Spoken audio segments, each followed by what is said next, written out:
gozo, toda la familia, estar aquí entre ustedes.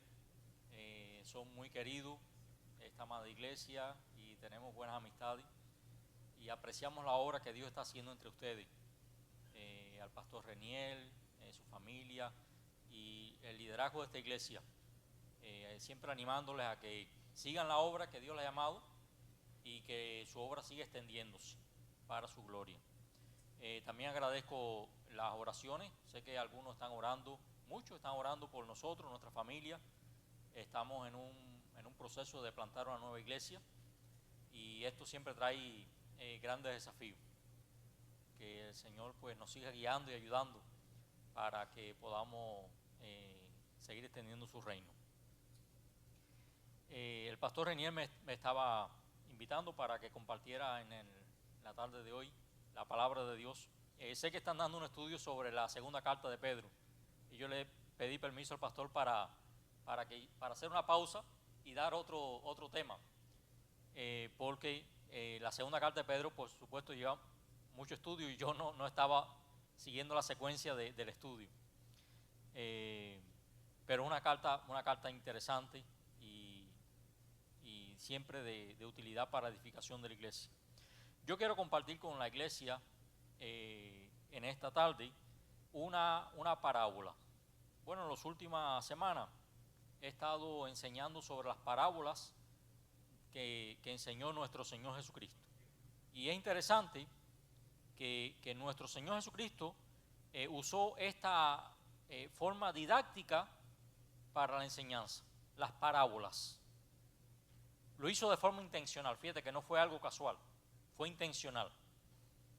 Y tenía un propósito doble. Si vamos a definir, que siempre es bueno para refrescar nuestra mente, qué es una parábola, yo tengo un concepto muy sencillo. Es una historia de la vida diaria que enseña una verdad espiritual. Una historia cotidiana, pero que está conectada para enseñarnos una verdad espiritual. ¿Ya lo tienen? Entonces, cuando Cristo estaba enseñando las parábolas, tenía un doble propósito. Por un lado, era mostrarle a los discípulos y a los que creían los misterios del reino de los cielos. Cosas que estaban ocultas por los siglos. A través de la parábola, nuestro Señor Jesucristo las mostraba esos misterios. Era como abrir un cofre lleno de joyas preciosas que estaba mostrándole a los discípulos. Entonces era muy importante saber esto porque hay cosas que no se habían declarado, cosas ocultas, y Cristo las está mostrando. Y en segundo lugar, las parábolas era como un lenguaje cifrado, donde algunas personas, aunque la escuchaban, no podían entender. Por eso Jesús dice, porque viendo no ven y oyendo no oyen y no entienden. El corazón no puede procesar, no puede entender estas verdades. Entonces hay un doble propósito que Jesús usa en las parábolas.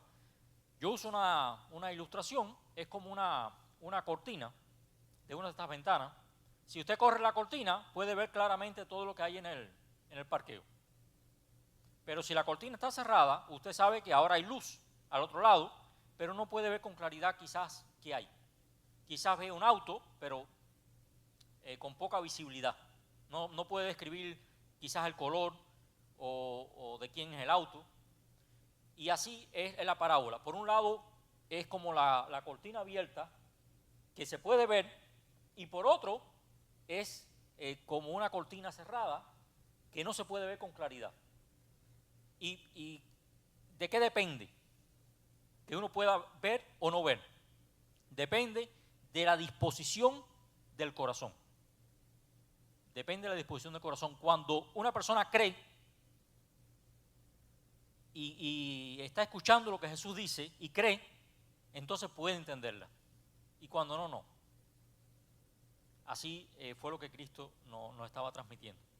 Hoy quiero compartir con ustedes una parábola que para mí es muy interesante y muy valiosa para la iglesia. muy valiosa y muy importante para los cristianos hoy. Lo necesitamos. Necesitamos recordarle esta verdad. Yo sé que ustedes la saben, pero necesitamos recordárnoslas. Después voy a decirle la razón por la cual necesitamos recordar. Y le invito a que abran su Biblia o enciendan su Biblia en Mateo capítulo 25, verso 14.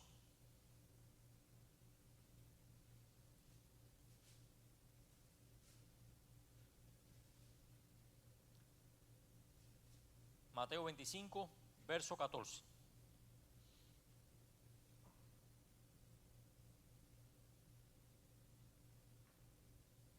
¿Tenemos la porción de la Biblia? Ok, vamos a leer del verso 14 al verso 30. Dice la palabra de Dios: porque el reino de los cielos es como un hombre que, yéndose lejos, llamó a su siervo y les entregó sus bienes. A uno dio 5 talentos, a otros 2, a otro 1, a cada uno conforme a su capacidad, y luego se fue lejos. El que había recibido 5 talentos fue y negoció con ellos y ganó otros 5 talentos. Asimismo, el que había recibido 2 ganó también otros 2. Pero el que había recibido 1 fue y cavó en la tierra y escondió y dio el dinero a su señor. Y escondió el dinero de su señor. Después de mucho tiempo vino el señor de aquellos siervos y arregló cuenta con ellos. Y llegando el que había recibido 5 talentos, trajo otros 5 talentos, diciendo: Señor, 5 talentos me entregaste, aquí tienes, he ganado otros 5 talentos sobre ellos. Y su señor le dijo: bien, buen siervo y fiel, sobre poco has sido fiel, sobre mucho te pondré. Entra en el gozo de tu señor. Llegando también el que había recibido 2 talentos, dijo: Señor, 2 talentos me entregaste, aquí tienes, he ganado otros 2 talentos sobre ellos. Su señor le dijo: bien, buen siervo y fiel, sobre poco has sido fiel, sobre mucho te pondré. Entra en el gozo de tu señor. Pero llegando también el que había recibido 1 talento, dijo: Señor, te conocía que eres hombre duro, que ciegas donde no sembraste y recoges donde no esparciste, por lo cual tuve miedo y fui y escondí tu talento en la tierra, aquí tienes lo que es tuyo. Respondiendo su señor le dijo: siervo malo y negligente, sabías que ciego donde no sembré y que recojo donde no esparcí. Por tanto, debías haber dado mi dinero a los banqueros, y al venir yo hubiera recibido lo que es mío con los intereses. Quitarle pues el talento y darlo al que tiene 10 talentos, porque al que tiene le será dado y tendrá más, y al que no tiene, aún lo que tiene le será quitado. Y al siervo inútil echarle en las tinieblas de afuera, allí será el lloro y el crujir de dientes. Les invito a orar. Señor, gracias por tu palabra que ha sido leída. Gracias porque tu palabra es verdad. Queremos rogarte, Señor, que prepares nuestros corazones para escucharla, entenderla y atesorarla en nuestros corazones. Bendice, Señor, esta amada congregación. Bendice cada una de las familias aquí representadas. Y rogamos, Señor, que tu obra siga extendiéndose, siga creciendo en esta iglesia, y que tú sigas usando a cada hermano, a cada familia, Señor, para tu gloria. Rogamos que nos guíe en esta tarde, en el nombre de Cristo. Amén. Bien, yo le decía que las parábolas son un ejemplo de la vida terrenal, un ejemplo de la vida diaria, que enseña una verdad espiritual. Ahora, ¿cuál es el ejemplo de la vida diaria que tenemos aquí?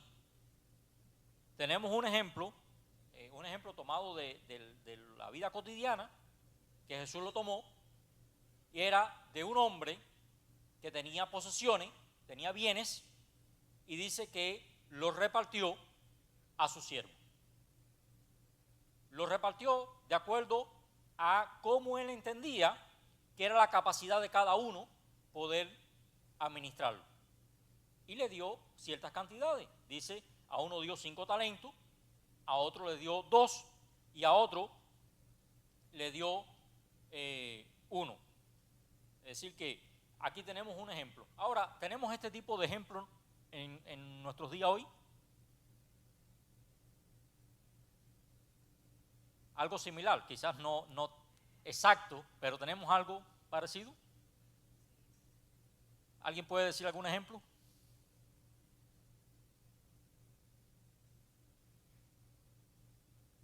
¿Algún ejemplo que recuerde de algo parecido que suceda hoy?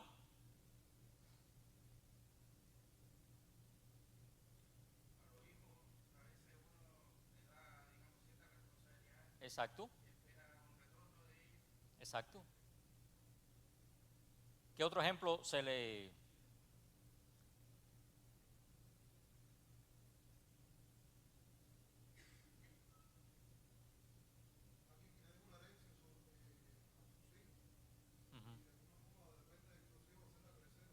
Exacto. Por ejemplo, otro ejemplo que le voy a mencionar, que yo estoy seguro que ustedes están muy familiarizados con ellos, son los bancos y los créditos. Si usted ha ido a pedir un crédito, el crédito va a hacer muchas preguntas y te va a dar un crédito de acuerdo a la capacidad de pago que tú puedas tener. Entonces, son ejemplos que en el diario podemos quizás hasta ver. Y Jesús tomó este ejemplo porque él quería transmitirle ahora una verdad espiritual a los discípulos. Ahora, una cosa importante cuando estudiamos una parábola o estudiamos cualquier porción de la Escritura es tener cuidado de no malinterpretar la Escritura. Por ejemplo, en el caso de las parábolas, tenemos 2 parábolas que tenemos la interpretación dada por nuestro Señor Jesucristo. ¿Alguien recuerda cuáles son? La del sembrador, y hay otra más, que Jesús da la interpretación.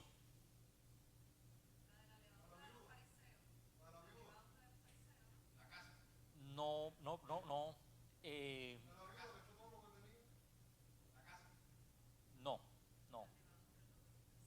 Solamente Jesús dio de dos parábolas, él da la interpretación. Una es el sembrador y otra que ahí mismo, en el mismo contexto, él la da. Le voy a dar un pie. El trigo y la cizaña. Esa es la segunda parábola que Jesús interpreta. Pero las demás parábolas no tenemos la interpretación. Entonces, a la hora de interpretar tenemos que ser cuidadosos, porque a veces uno escucha cada interpretación de las parábolas y cada invento humano que es algo que es abusivo con las Escrituras. Entonces tenemos que ser cuidadosos cuando estamos frente a la Escritura, pedir antemano la dirección de Dios, venir con humildad para que Dios pues nos enseñe. Como niños, acercarnos, enséñanos, Señor, ¿qué nos quieres decir a través de esta palabra? Y entonces ser cuidadoso al acercarnos. Por ejemplo, cada parábola fue dicha en un contexto y también con una audiencia. Entonces vemos el momento que se está dando esta parábola. Esta parábola en particular fue dada en una serie de enseñanzas de Jesús. De hecho, tenemos antes de esta parábola la parábola de las 10 vírgenes. Pero estas parábolas y esta enseñanza vienen de unas preguntas que encontramos en Mateo capítulo 24. Así que para entender el contexto, cómo fue dicho, debemos ir a Mateo 24, verso 3, donde nos dice, y estando él sentado en el monte de los olivos, los discípulos se acercaron aparte diciendo, dinos, ¿cuándo serán estas cosas? ¿Y qué señales habrá de tu venida y del fin del siglo? Entonces, los discípulos hacen 3 preguntas a Jesús. ¿Cuándo serán estas cosas? ¿Qué señales habrá de tu venida y del fin del siglo? Toda esta enseñanza termina en Mateo 25, 46. Miremoslo allí. Donde dice, ya en el capítulo, en el verso 46 termina esta parte de enseñanza. Dice, irán esto al castigo eterno y los justos la vida eterna. Porque cuando ve el versículo siguiente, capítulo 26, verso 1, dice, cuando hubo acabado Jesús todas estas palabras, dijo a los discípulos. Es decir, que hasta ahí llegó esa serie de enseñanza. Entonces, cuando Jesús está enseñando esto, toda esta enseñanza viene dentro de un compendio de enseñanza respecto al retorno de Cristo. Todas están relacionadas con el regreso de Cristo. Entonces no podemos perder de vista en qué lugar de la Escritura está esta parábola, porque si no vamos a entenderla mal. ¿Están conmigo? Entonces, tenemos la enseñanza.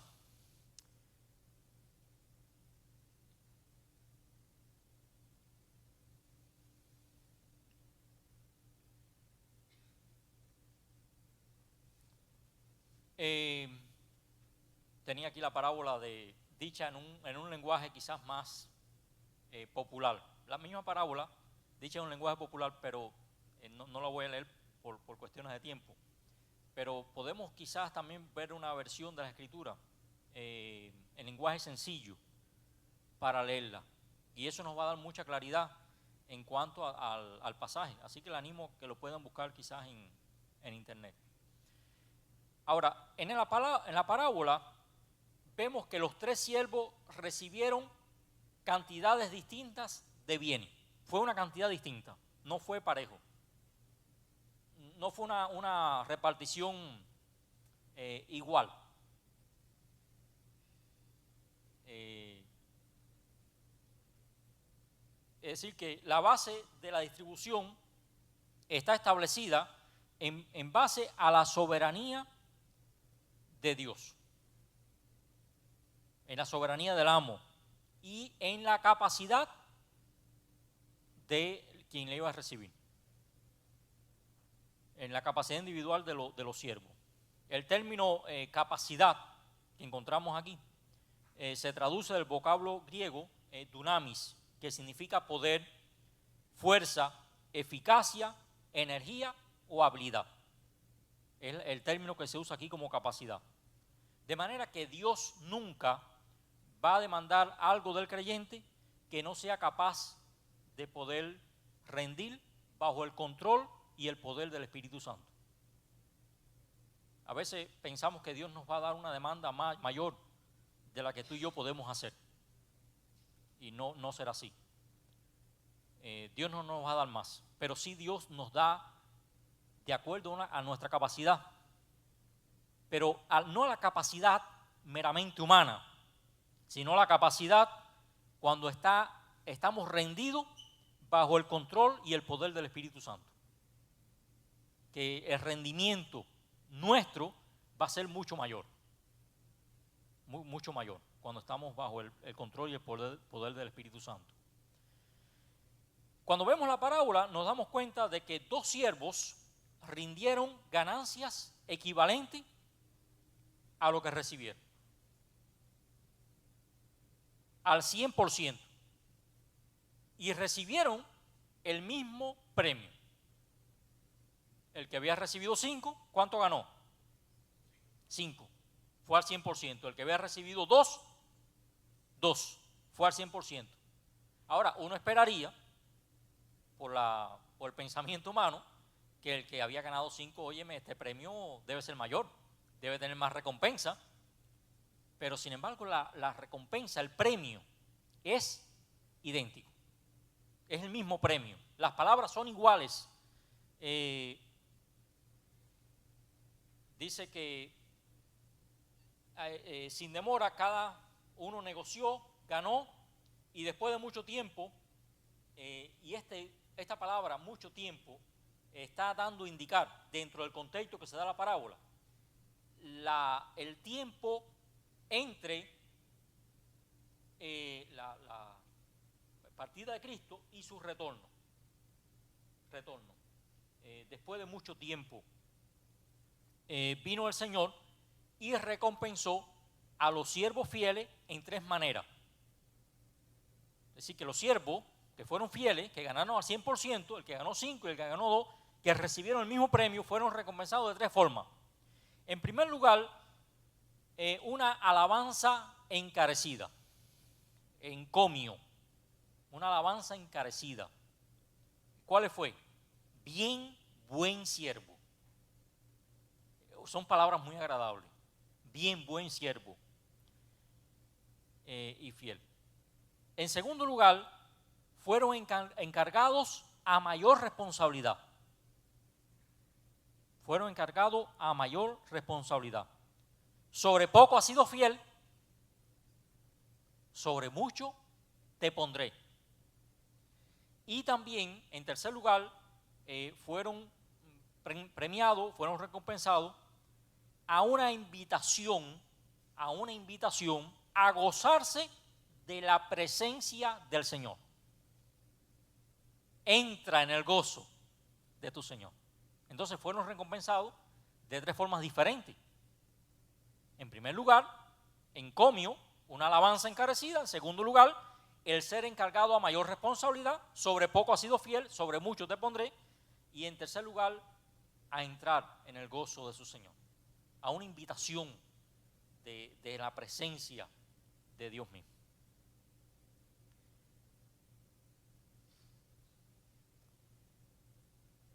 Uno de los tres siervos, y ahora vamos aquí al caso que ocupa el tercer siervo, en vez de negociar, ¿qué hizo? Había recibido un talento, lo había recibido de acuerdo a su capacidad. ¿Qué hizo con eso? Con ese talento. Lo escondió. Buscó un lugar secreto, un lugar seguro, y dice que cavó y lo enterró. Trató el talento como una cosa muerta,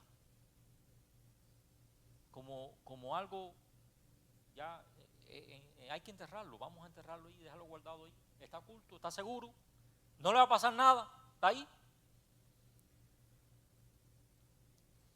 El talento que Dios reparte, sin embargo, es una cosa viviente y merece ser tratado como tal. Los talentos que Dios da son cosas vivientes y así debemos usarlo. Cuando el amo regresó, el siervo, ¿qué hizo? Claro, buscó dónde estaba el talento y fue y se lo devolvió exactamente lo que había recibido. Y quizás él estaba como de alguna forma orgullosa. Oye, no lo perdí, aquí está. No voy a tener problema con el Señor que me dio uno y le devolví uno. Todo está bien. Pero no fue así. Cuando su amo regresó, el siervo devolvió exactamente lo que había recibido sin haber producido ganancias. No había producido nada. Y fue condenado severamente. Jesús le describe como siervo malo y perezoso e inútil. Son los términos que describe en el texto este siervo. Siervo malo, perezoso, y después le dice inútil. Ahora, ¿tenía la capacidad? Sí, la tenía, pero él trató el talento como algo muerto y decir, no, yo no voy a hacer nada con esto. No voy a hacer nada. Ahora, este siervo intentó excusarse, como muchas veces tratamos nosotros de excusarnos y poner algunas justificaciones, pero este lo trató de hacer de dos formas. Primero, atacó el carácter de su amo. Él lo hace primero atacando a su amo, el carácter de su amo. Y en segundo lugar, él confiesa que tenía miedo, que había un temor en él. Pero lo primero que vemos es la acusación. La acusación que hace hacia el amo son acusaciones muy graves. Fíjate que el amo le da un talento para que lo use, él lo esconde, y cuando él ve que el amo lo está diciendo que es un siervo malo, que es inútil, él trata ahora de defenderse, de buscar una justificación. Y él acusa a su amo de faltas graves y falsas, por supuesto, falsas. Primero, hace la sugerencia de que era hombre duro e injusto. Está diciendo de su amo que era duro y que era injusto. En otras palabras, está diciendo que era tacaño. Tacaño, no sé si ese término en diversas culturas significa lo mismo. O que era duro de los codos, que no da dinero, no presta nada, que era duro. Y lo otro, que era injusto, que era ladrón. Y ahora, y usted diría, ¿cómo es que dice eso? Sí lo dice. Dice, tú ciegas donde no sembraste. Ahora, imagínense que alguien coseche donde no sembró. ¿Qué está pasando ahí? ¿Está robándoselo? Eso no es de él. Donde no sembró, está cosechando. Es como que usted no sembró una mata de mango en su patio, está en el patio de su vecino y usted está cosechando mango. Su vecino no se lo ha dado, usted está cogiendo los mangos que no son suyos, por favor. Entonces, este está haciendo la sugerencia de que es injusto, para no decir ladrón, pues lo acusa de tomar lo que no era suyo, pero en el fondo del corazón, ¿qué había? Él no amaba a su amo, sino que lo que le tenía era miedo. Y es lo que él confiesa. Él había entendido mal su responsabilidad como mayordomo, que era recibir ese dinero y multiplicarlo. El amo le entregó un talento para que lo hiciera crecer en su valor, pero él pensaba que su deber era guardarlo en un lugar seguro en vez de ganar con él. Este error fatal en su concepto del deber como mayordomo se revela en la actitud de devolver el talento a su amo. Y le dice con estas palabras, aquí tienes lo que es tuyo. Y punto. Ya, aquí te lo devuelvo. Cuenta saldada. Y ahí vemos las palabras del Señor. En todo este pasaje vemos que hay una verdad espiritual que Jesús quiere transmitir. Hay una verdad espiritual.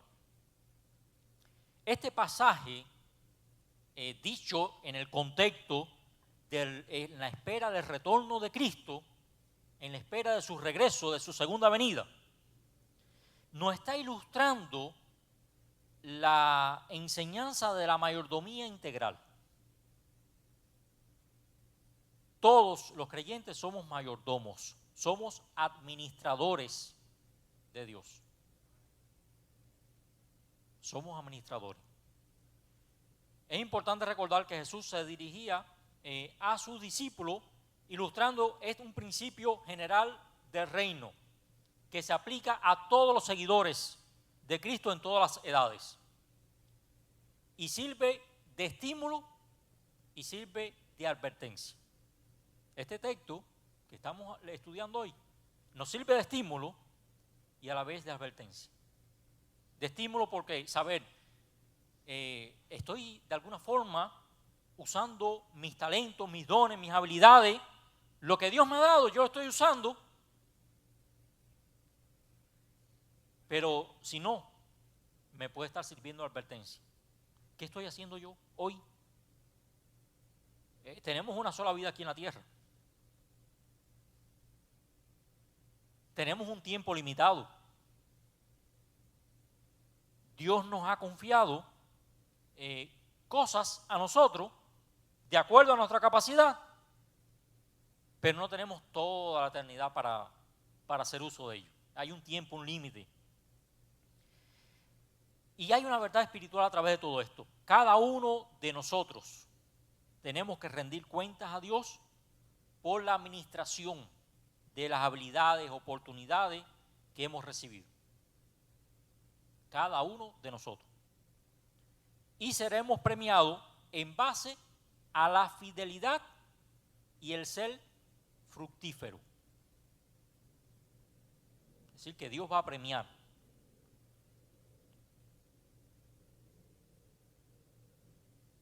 Es interesante que vemos dentro de este contexto que está esta parábola, no perdamos de vista esto nunca, está en el contexto del regreso de Cristo, las preguntas que hacen los discípulos, ¿cuándo serán estas cosas? ¿Qué señal habrá de tu venida y del fin del siglo? Y Jesús está enseñando esta verdad. Cristo es presentado como el Señor que entrega los bienes y que regresará y pedirá cuenta por ello. Cristo es el Rey de Reyes y es Señor de señores. Él es el creador de todas las cosas y es a quien se le ha entregado todo juicio. Ahora, cuando hablamos del concepto de la mayordomía cristiana, la mayordomía cristiana nos enseña, es una enseñanza que corre a través de toda la Biblia, que todo es de Dios. Todo es de Dios. Dice el Salmo 24, de Jehová es la tierra y su plenitud. Piense por un momento, ilustre en su mente esta verdad. De Dios es la tierra y su plenitud. El planeta completo y su plenitud, todo el universo. ¿De quién es? De Jehová. Ahora no termina ahí, dice, el mundo y los que en él habitan. Si usted está ocupando espacio en este planeta, usted no es suyo, usted es de Dios. Porque dice, el mundo y los que en él habitan. Así que usted no es suyo, usted es de Dios. Usted le pertenece a Dios, porque Él es el creador. Entonces la mayordomía cristiana nos enseña que todo es de Dios, todo. Nuestra vida, nuestra familia, nuestras posesiones, que a veces creemos que son nuestras, no son nuestras, son de Dios. Todo es de Dios. Entonces, ¿qué somos nosotros? Somos mayordomos y somos administradores de eso. ¿Sabe? Cuando entendemos esta verdad, por un lado, nos da quietud al saber que lo que tengo es porque Dios me lo ha dado.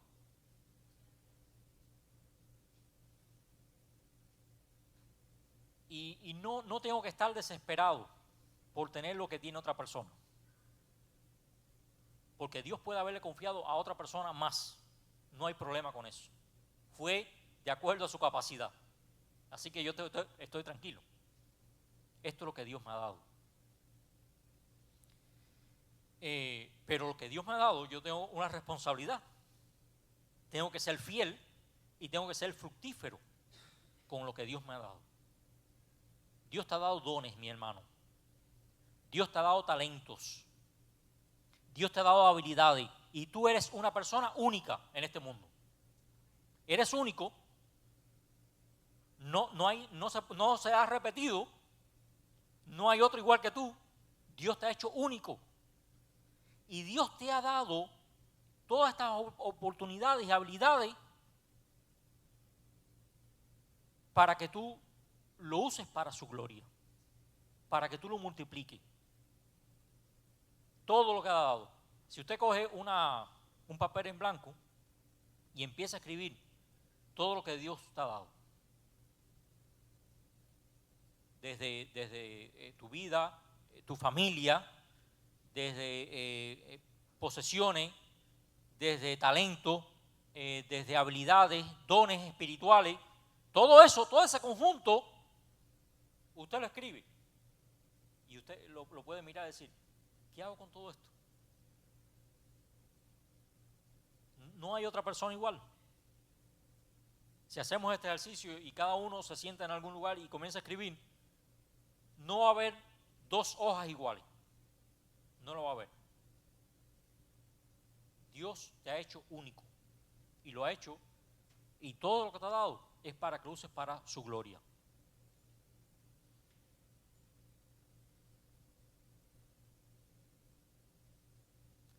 Y la pregunta ahora es, ¿has reconocido que todo lo que tienes es de Dios? ¿Has reconocido esto en tu vida? ¿O todavía tú te crees el dueño de tu vida, de alguna propiedad, tu casa, tu carro, no sé, o el dinero?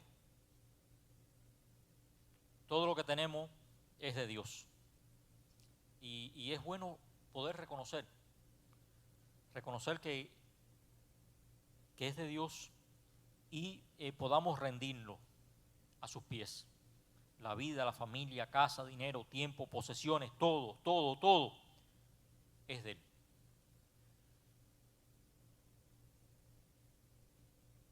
Y yo quiero que usted piense en esta verdad. Y quizás en algún momento del día de hoy, después de meditar con calma, usted pueda quizás hacer una oración. Porque nuestra tendencia humana es al creernos dueños nosotros. No sé en su caso, pero en mi caso sí. Y podemos hacer una oración de rendimiento. Rendir. Señor, después de estudiar tu palabra, después de entender la verdad de tu palabra, rindo todo a ti. Reconozco que todo es tuyo. Ayúdame a ser un buen administrador de las cosas que me has dado, de las cosas que me has confiado. El siervo malo y negligente pensaba solo en él mismo.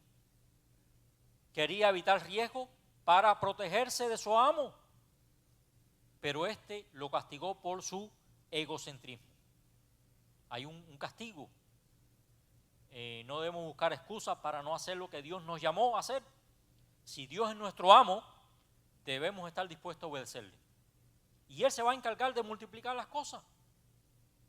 Él se va a encargar de hacernos fructíferos. Él se va a encargar de eso. Cuando descuidamos, despilfarramos o no aprovechamos lo que hemos recibido, realmente nos estamos convirtiendo en rebeldes y merecemos el castigo, merecemos el juicio.